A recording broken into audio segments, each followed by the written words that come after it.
Bom dia, uma alegria enorme estarmos aqui nessa manhã com esse propósito maravilhoso de cultuarmos, adorarmos o nosso Deus juntos, aprendermos do Espírito, da Palavra de Deus nessa manhã. E para a gente é uma alegria muito grande de fato, porque é demais a gente chegar aqui, eu, Paula, Bia também, e a gente rever tantos irmãos queridos. Centenas de pessoas aqui têm a ver diretamente com as nossas vidas, e a Igreja de São Paulo como um todo tem a ver com a nossa vida, nos marcou, faz parte da nossa história, da história da nossa família. Eu e Paula chegamos aqui em São Paulo em 98, há um bom tempo atrás, ficamos 5 anos morando aqui em São Paulo, até 2002, quando fomos para o Rio de Janeiro, e depois, em 2005, a gente foi para Brasília, onde a gente mora até hoje. Mas durante esses 5 anos de São Paulo, nos casamos em 99, a gente veio para cá, éramos namorados. Em 99 nos casamos, em 2001 a Bia nasceu na paulistana da Gema. E temos inúmeras recordações de tantas pessoas que conhecemos e tantas situações que vivemos aqui, e tanta experiência que Deus permitiu a gente ter aqui nessa cidade. Eu quero agradecer muito a oportunidade, agradecer a Deus, mas agradecer a toda a igreja pela oportunidade de estarmos aqui, de agora eu poder compartilhar um pouco da palavra de Deus, poder compartilhar um pouco do coração, do que Deus tem ensinado para a gente. Hoje de manhã eu vou fazer uma dobradinha aqui com meu amigo carioca Anderson Rodrigues. Daqui a pouco ele vai compartilhar um pouco sobre a vida dele. Mas eu queria convidar todos a abrir suas Bíblias lá em Marcos capítulo 16. E vamos ler juntos a história da ressurreição do Senhor Jesus Cristo. Antes de começarmos a ler, vamos fazer uma oração juntos. Pai querido, de fato quero expressar ao Senhor, Pai, a minha gratidão e a minha alegria de poder estar aqui e participar com os irmãos desse culto a Ti. Meu desejo é que o Teu coração se alegre, Pai, com a nossa adoração e com todo esse culto que queremos ofertar ao Senhor. Ao mesmo tempo, Deus, que peço a Ti que o Senhor possa tocar e falar aos nossos corações e restaurar e fortalecer a nossa fé. Muito obrigado, porque numa Páscoa, há 2000 anos atrás quase, o Senhor cumpriu o ápice do Teu plano em Jesus Cristo. Muito obrigado pelo Teu amor infinito que isso demonstra por cada um de nós individualmente. Muito obrigado pela morte, pela ressurreição, pelo sangue derramado que é a nossa confiança, Deus, de uma comunhão íntima, profunda e eterna com o Senhor. Louvamos a Ti pelo Teu amor, pela Tua graça e Te agradecemos muitíssimo, em nome do Senhor Jesus Cristo. Amém. Vamos começar lendo aqui do início. A gente vai ler todo esse capítulo hoje de manhã, mas vamos começar lendo os primeiros versículos aqui de Marcos capítulo 16. A Bíblia diz assim: quando terminou o sábado, Maria Madalena, Salomé e Maria, mãe de Tiago, compraram especiarias aromáticas para ungir o corpo de Jesus. No primeiro dia da semana, bem cedo, ao nascer do sol, elas se dirigiram ao sepulcro, perguntando umas às outras: quem removerá para nós a pedra da entrada do sepulcro? Vamos parar aqui, depois a gente continua essa leitura. Mas essas mulheres, movidas aqui por gratidão, eu acredito, elas se propuseram a fazer uma homenagem para Jesus Cristo, se propuseram a ir até o sepulcro, mas elas sabiam que certamente encontrariam um obstáculo enorme. O sepulcro naquela época é bem diferente do que a gente tem hoje em dia.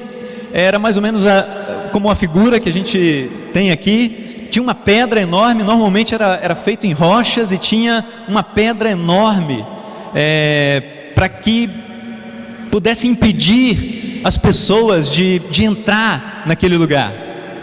E elas sabiam disso, mas mesmo assim foram movidas a irem, esperando que de alguma forma aquele obstáculo fosse removido. E eu fico pensando a maneira com que os discípulos agiram naquele momento. Eu fico imaginando esse enorme obstáculo que foi colocado entre cada um deles e Jesus Cristo.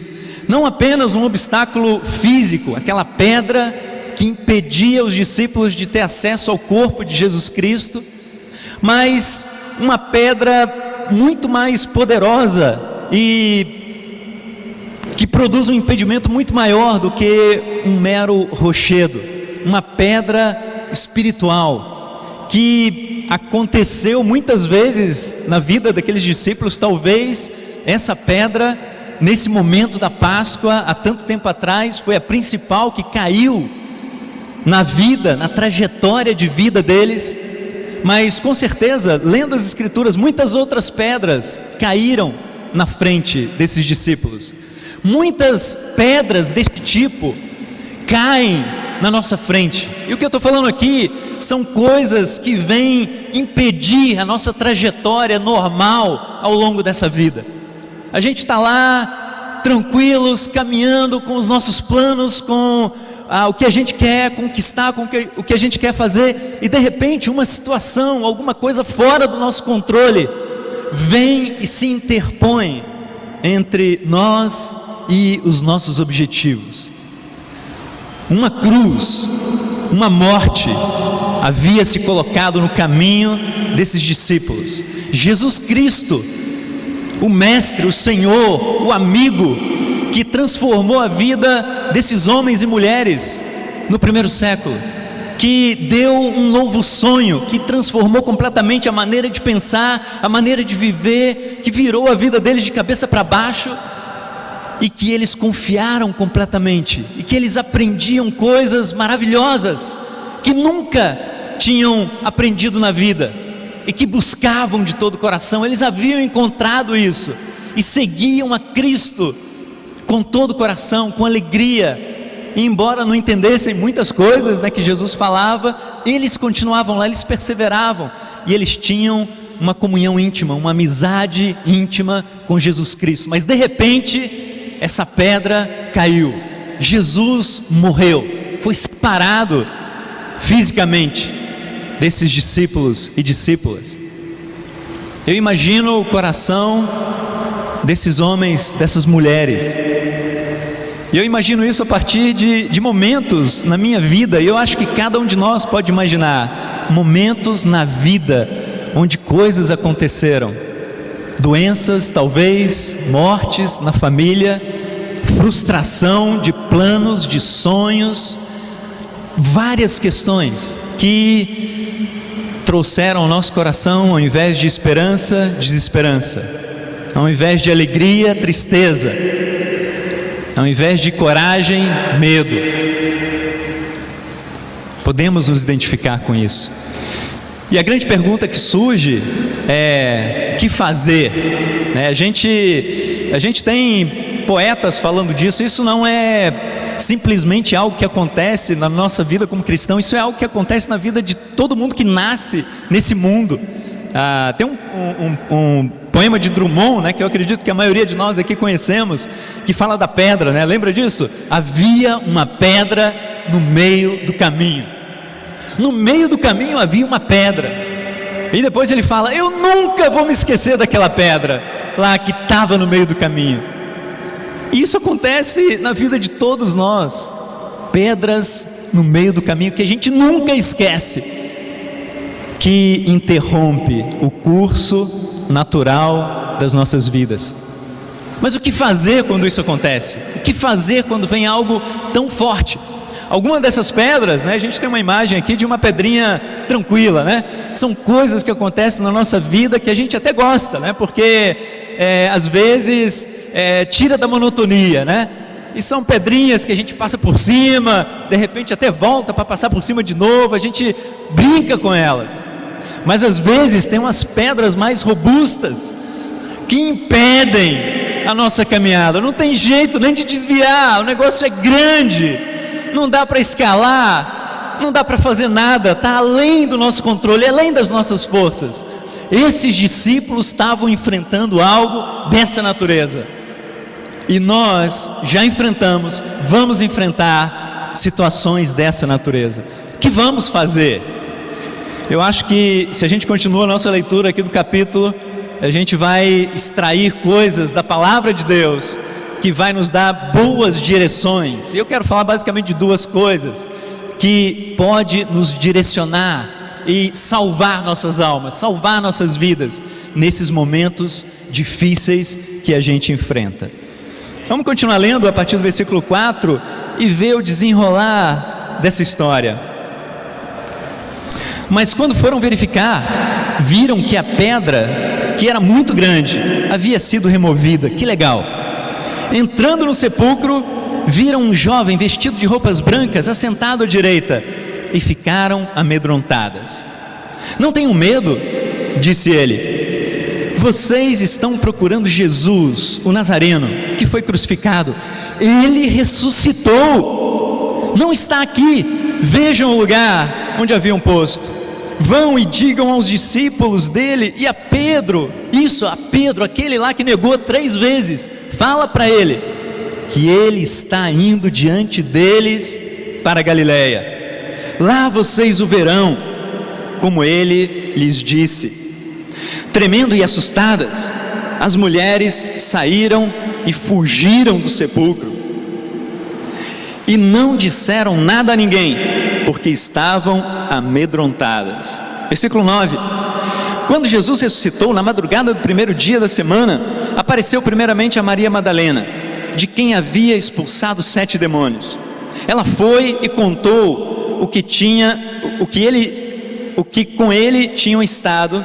Eles estavam lamentando e chorando. Quando ouviram que Jesus estava vivo e fora visto por ela, não creram. Depois Jesus apareceu noutra forma a 2 deles, estando eles a caminho do campo. Eles voltaram e relataram isso aos outros, mas também eles não creram. Mais tarde, versículo 14, Jesus apareceu aos 11, enquanto eles comiam. Censurou-lhes a incredulidade e a dureza de coração, porque não acreditaram nos que o tinham visto depois de ressurreto. E disse-lhes: vão pelo mundo todo e preguem o evangelho a todas as pessoas. Quem crer e for batizado será salvo, mas quem não crer será condenado. Estes sinais acompanharão os que crerem. Em meu nome expulsarão demônios, falarão novas línguas, pegarão serpentes, e se beberem algum veneno mortal, não lhes fará mal algum. Imporão as mãos sobre os doentes, e estes ficarão curados. Depois de lhes ter falado, o Senhor Jesus foi elevado aos céus e assentou à direita de Deus. Então os discípulos saíram, pregaram por toda parte, e o Senhor cooperava com eles, confirmando-lhes a palavra com os sinais que a acompanhavam. Amém. A gente pode ver na sequência desse capítulo, uma mudança bem radical no coração, no ânimo, no espírito dos discípulos. Porque inicialmente, e por vários versículos aqui que Marcos traz para a gente, inspirado pelo Espírito, a gente vê os discípulos amedrontados, assustados, temerosos, incrédulos, com o coração endurecido, com muita tristeza na alma. O ambiente era um ambiente negativo. Mas no final do capítulo, a gente vê os discípulos cheios de fé, cheios de alegria, cheios de ânimo, cheios de coragem, caminhando pelo mundo afora, pregando o evangelho de Jesus Cristo, levando salvação para milhares e milhares de pessoas. Essa atitude, há 2000 anos atrás, chega até nós, tem um impacto até nós, nas nossas vidas. Esse evangelho transformou a vida de cada um de nós, ou tem transformado a vida de cada um de nós aqui nessa manhã. Mas o que aconteceu? O que gerou? O que produziu essa mudança?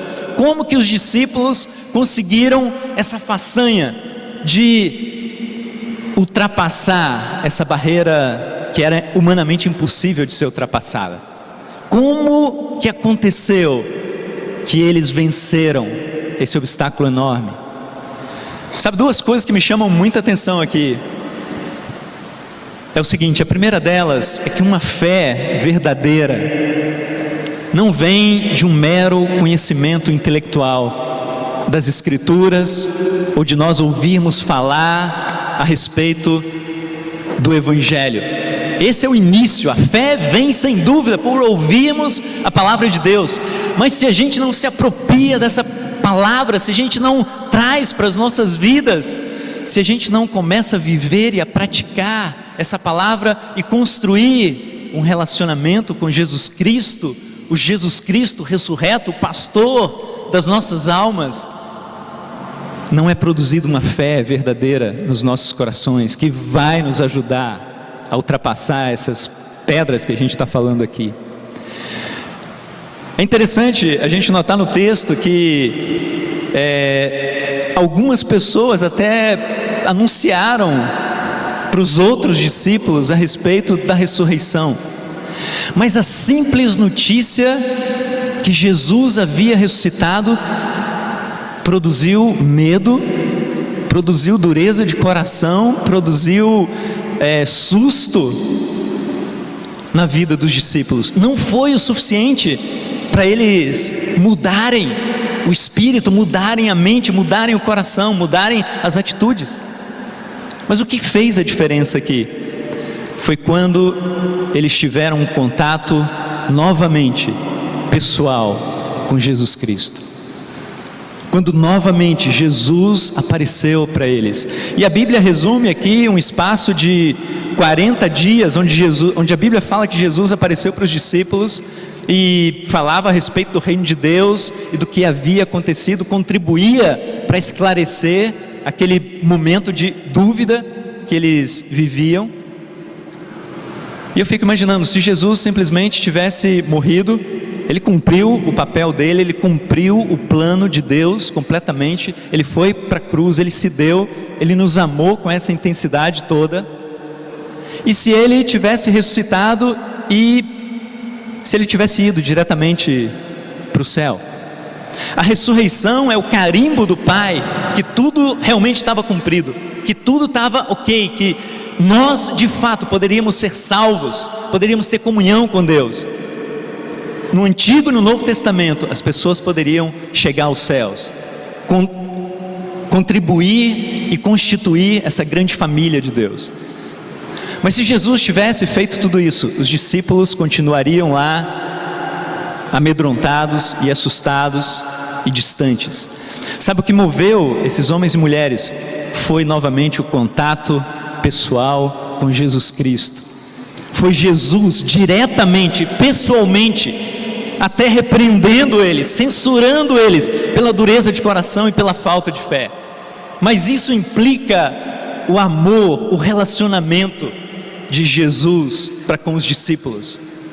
Sabe, irmãos, a mesma coisa acontece hoje. Esse relacionamento espiritual Deus quer e Jesus almeja que a gente tenha com Ele, como discípulos de Jesus Cristo do século 21, e sempre vai ser assim. É isso que constrói a verdadeira fé, que nos leva a ultrapassar os obstáculos da vida. Eu fico pensando nesses adjetivos aqui, né? Amedrontados, assustados, temerosos, e esse aperto no coração, né, que eu imagino. Se eu penso na minha vida, puxa, qual foi a última vez que eu senti essas coisas?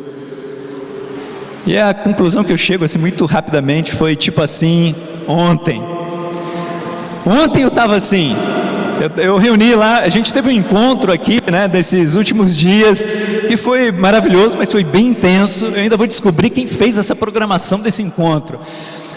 Foi um negócio intenso, e no final do dia eu estava esgotado espiritualmente, emocionalmente, eu estava com o coração apertado, eu estava frustrado, eu nem sei com o que, nem sabia direito com o que. A gente teve um último grupo assim, no final da tarde para compartilhar, e antes de compartilhar qualquer coisa sobre as aulas, sobre o encontro, eu comecei a falar do meu coração. Irmãos, eu preciso falar aqui algumas coisas, de como eu estou me sentindo, e só de falar já ajudou bastante, mas não resolveu minha questão.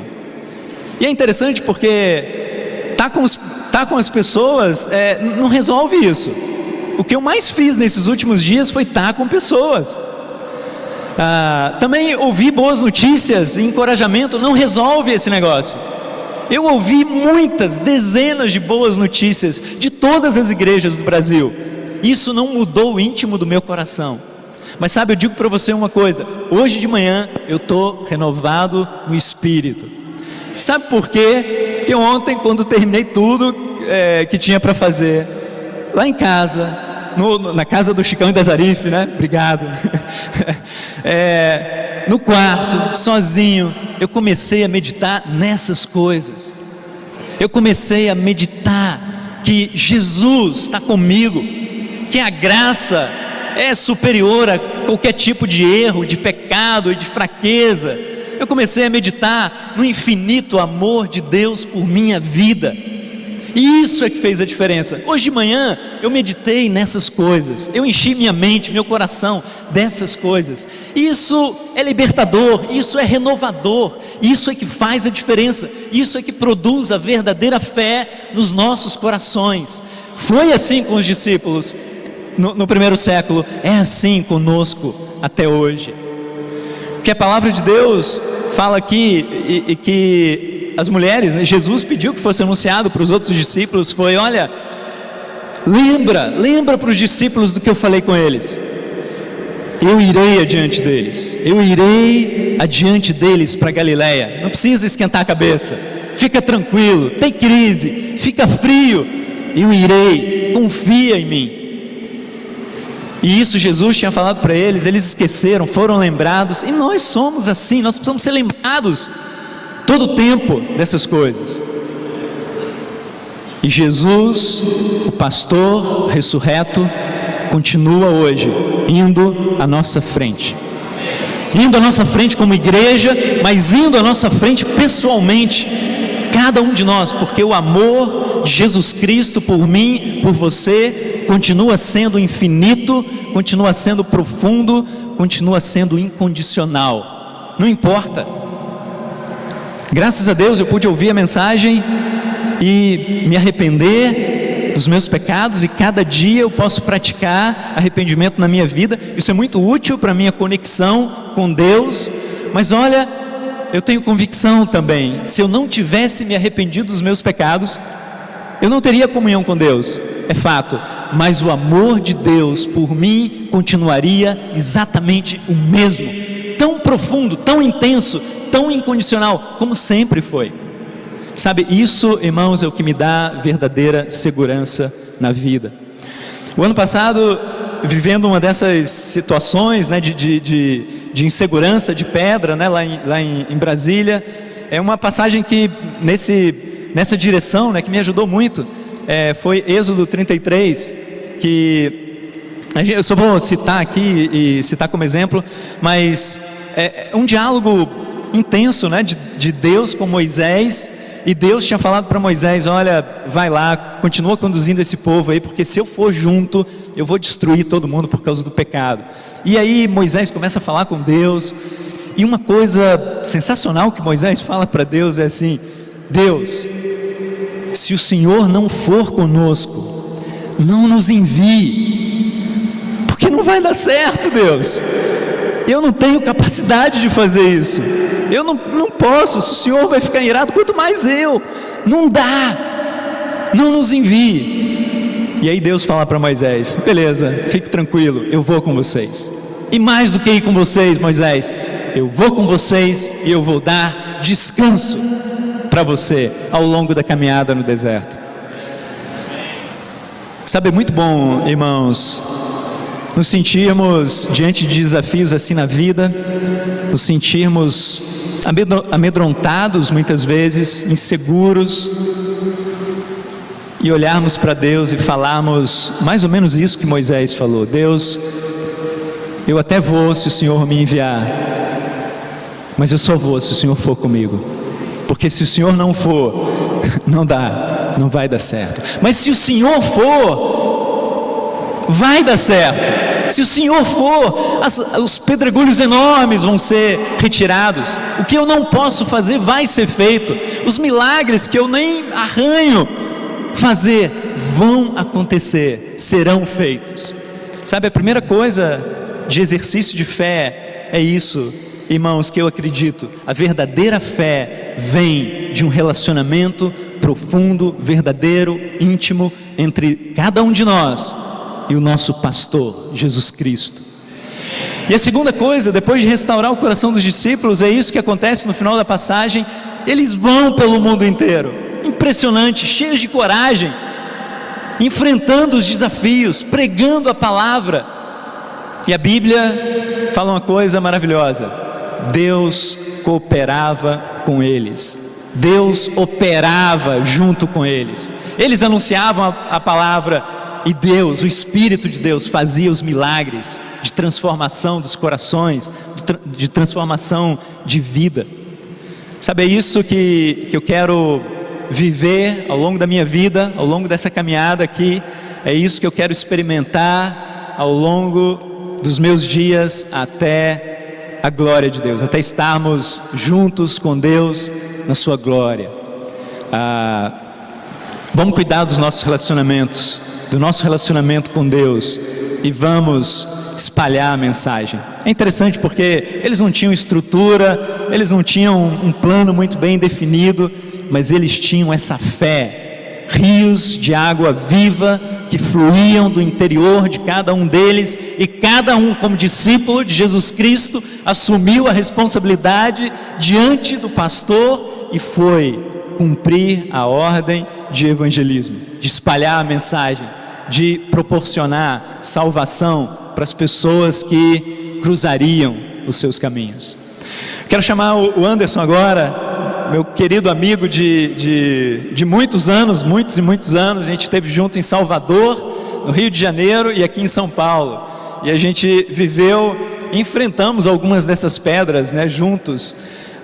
E ele vai compartilhar um pouco sobre a vida dele, da Viviane, da família, e contar, né, como o testemunho da vida dele, como que esses obstáculos foram vencidos com o poder e com a graça de Deus. Obrigado.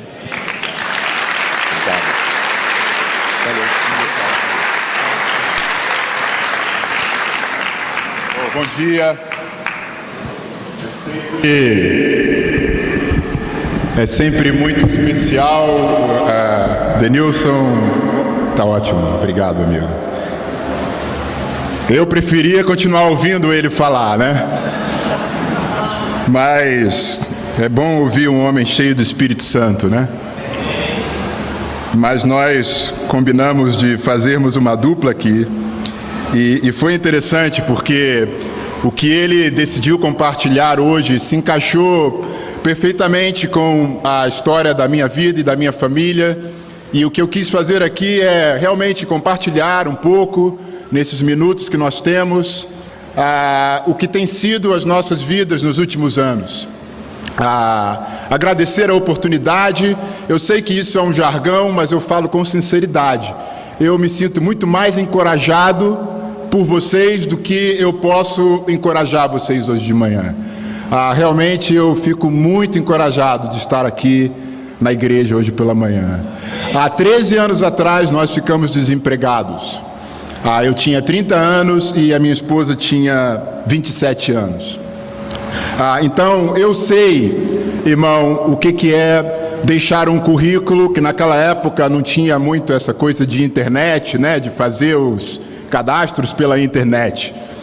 Então eu sei o que é deixar um currículo na porta de uma empresa e ver o porteiro da empresa pegar o seu currículo e jogar assim, né?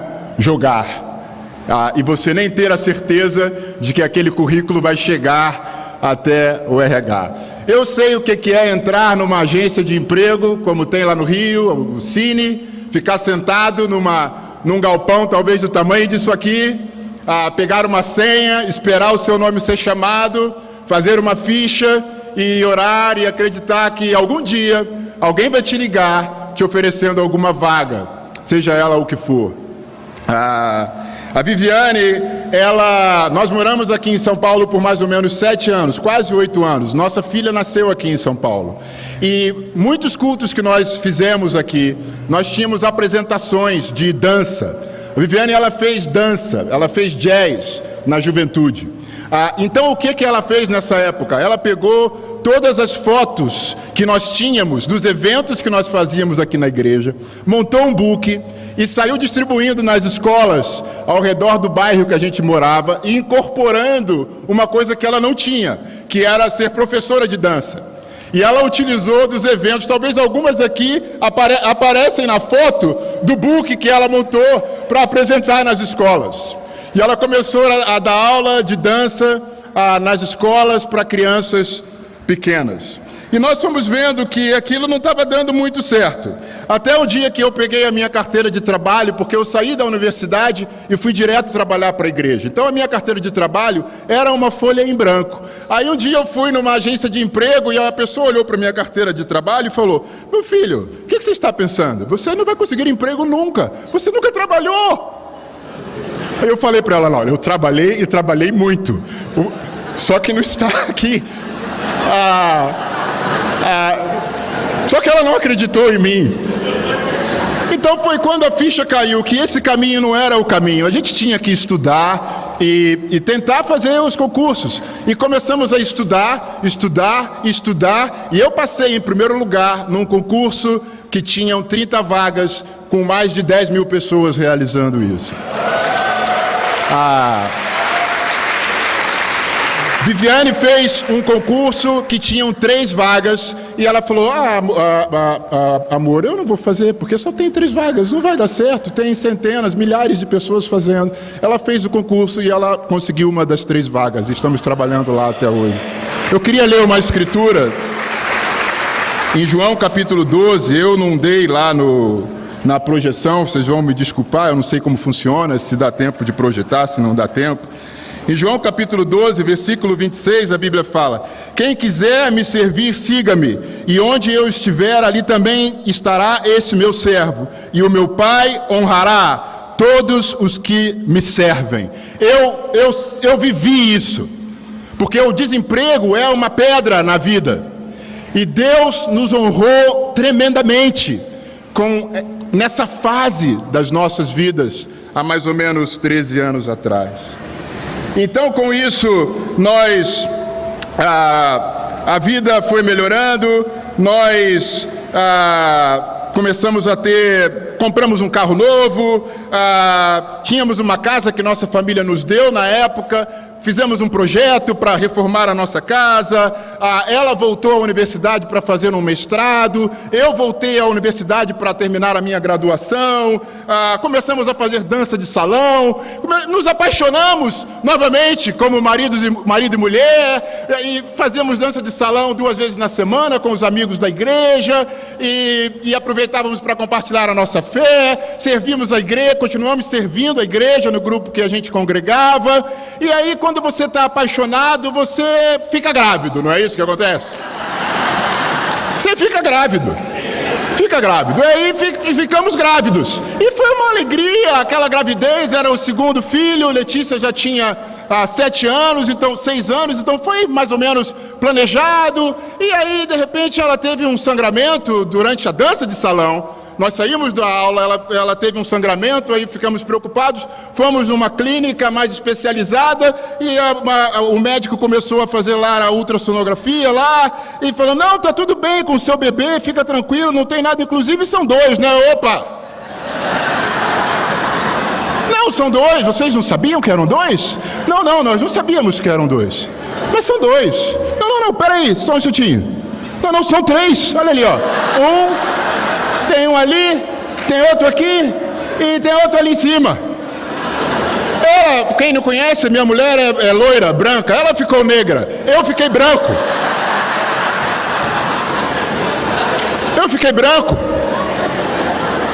Porque a casa caiu. Sem dúvida, os filhos não são uma pedra, meus filhos são uma bênção. Meus filhos, como a Bíblia fala, são flechas. Mas, meu amigo, 3 de uma vez? Você põe um pouco em dúvida essa passagem da Bíblia. Se nós vivêssemos na época do Antigo Testamento, né? Viviane seria uma mulher abençoadíssima, né? Imagina! Mas não é a época que a gente vive. Então tudo mudou. Tudo mudou. Todos os planos mudaram, todos os projetos foram paralisados. Nós tivemos que mudar de casa, porque a casa não cabia essa família toda. Nós mudamos de bairro para ficar mais perto dos médicos. Com 5 meses, a Viviane já não conseguia mais levantar sozinha da cama, da cadeira. Eu tive que trancar a universidade. Eles nasceram prematuros, com um pouco menos de 7 meses. Eles tiveram muitos problemas respiratórios por causa da prematuridade. Ficaram 3 vezes na UTI por conta dos problemas respiratórios.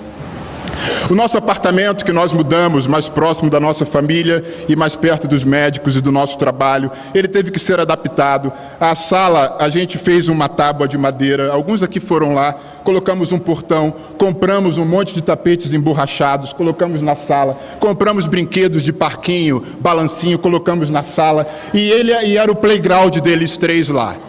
Até um dia que eu cheguei em casa do trabalho, cansado. A Viviane, ainda nisso tudo, ela fazia aulas de dança.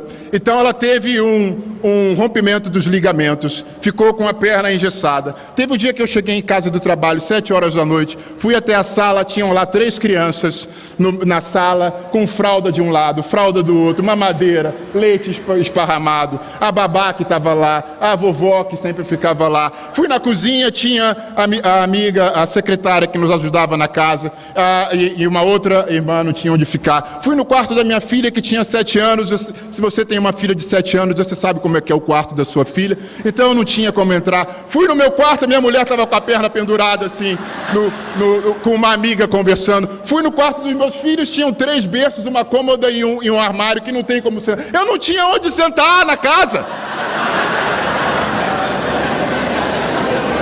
Aí eu falei, não, isso não está certo, a gente tem que ir para um lugar maior. Aí fomos para um lugar maior, conseguimos uma casa maior, e aí eles foram amadurecendo o pulmãozinho deles. A vida foi se normalizando de novo, nós continuando a servir a igreja. Ela terminou o mestrado dela, eu voltei à universidade, começamos a fazer academia, porque ela precisava se exercitar por conta da vida dela também, e aí, de repente, eu estava no trabalho, veio uma ligação de um hospital.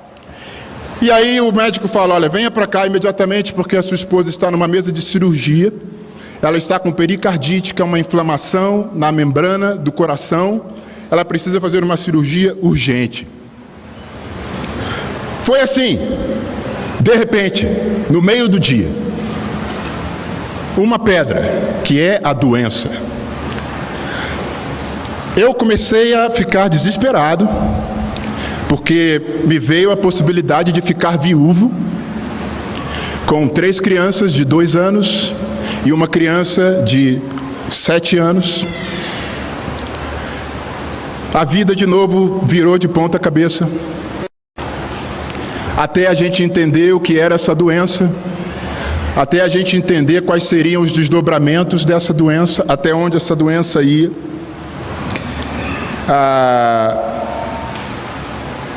Demorou um pouco.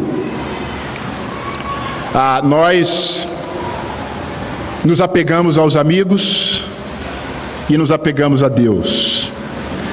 E Deus foi nos direcionando, e graças a Deus, no corpo dela, essa doença não tem a agressividade que tem em outras pessoas. A doença tem estado controlada, graças à misericórdia e à bondade de Deus pelas nossas vidas. Nós continuamos a servir a igreja, mas saímos da liderança da igreja nesse período, porque entendemos que a igreja precisava de uma pessoa, naquela época, trabalhando para a igreja. Então nós contratamos uma pessoa para trabalhar para a igreja. E de novo, a vida ficou voltou à normalidade. Eu retornei à universidade, ela voltou à universidade para fazer doutorado, minha mulher... E ela voltou à universidade para fazer doutorado, voltamos à academia e continuamos servindo a igreja, pregando a palavra, participando de algumas reuniões. É uma outra escritura que eu queria ler, em Filipenses, em Filipenses capítulo 1, rapidamente. Tori, fala aí, hein, se já está... Filipenses capítulo 1, a Bíblia fala no versículo 19, se for da vontade do Senhor Jesus, Filipenses capítulo 2, versículo 19, se for da vontade do Senhor Jesus, espero poder logo lhes enviar Timóteo, para que eu fique animado quando receber notícias de vocês, pois Timóteo é o único que se preocupa com vocês como eu me preocupo. É o único que de fato se interessa pelo bem-estar de vocês, pois todos os outros se preocupam com os seus próprios interesses e não com os de Jesus Cristo. Sabe, Deus procura por Timóteo. Deus procura por pessoas que estão preocupadas com os interesses dos irmãos. E eu acredito que Deus está procurando por homens e mulheres aqui, assim, que têm as suas vidas, que têm as suas demandas, que têm as suas necessidades, que têm as suas pedras, que têm os seus desafios, mas que estão querendo e servindo aos interesses dos outros. Jesus foi assim. Essa foi a vida de Jesus. Esse foi o estilo de vida dele. E é isso que ele espera de cada um de nós. E ele promete que vai nos honrar. E foi assim, então, só que há 2 anos atrás, a igreja no Rio passou por algumas dificuldades. E o ministro da igreja saiu. A igreja fez uma nova convocação e me chamou de novo para ser parte do conselho da igreja. Então hoje eu tenho 4 filhos, 3 com 8 anos e uma adolescente de 13 anos. Você sabe o que significa isso, você que tem. Não vou falar muito sobre isso. Minha esposa está no 3º ano do doutorado. Eu estou no último ano da graduação em História. E estamos servindo a igreja no conselho da igreja. Eu não sei como a gente consegue fazer isso. A gente tem aprendido muito sobre limites. A gente tem estudado muito sobre a vontade moral de Deus e a vontade soberana de Deus. A gente fez um pacto de sustentar um ao outro, de dar um suporte um para o outro, para que a gente não deixe de continuar pensando nos interesses dos outros, nos interesses de Jesus Cristo, mais do que os nossos próprios interesses. Eu queria terminar lendo uma escritura em Mateus, capítulo 6, versículo 33, que é a escritura que vem nos acompanhando ao longo de todos esses anos. A minha história não é melhor do que a sua, não é mais incrível que a sua, não é mais espiritual que a sua, ou menos, ou mais, ou menos desafiante. Cada um de nós tem a sua história, cada um de nós tem as suas páginas. Deus trabalha na sua vida e na minha vida de maneiras diferentes. Eu só quis aqui testemunhar a minha história, com o desejo de te encorajar, de te animar e de te falar o que a Bíblia fala aqui, por meio de Jesus em Mateus 6, versículo 33. Portanto, ponham em primeiro lugar na sua vida o reino de Deus e aquilo que Deus quer, e Ele lhes dará todas essas coisas. Nós temos um Deus que é fiel, que cumpre com as suas promessas, que não nos abandonará. Então eu não sei quais são as pedras que você tem enfrentado na vida. Se é a pedra do desemprego, se é a pedra da família, se é a pedra da doença, se é a pedra do egoísmo. Mas eu tenho plena certeza de que se você viver uma experiência pessoal com Deus, como o Denilson falou aqui, e decidir entregar sua vida a Ele e à vontade dEle, Ele é fiel e haverá de lhe dar todas as outras coisas. Muito obrigado, que Deus abençoe a todos nós e um ótimo domingo para todos. Muito obrigado.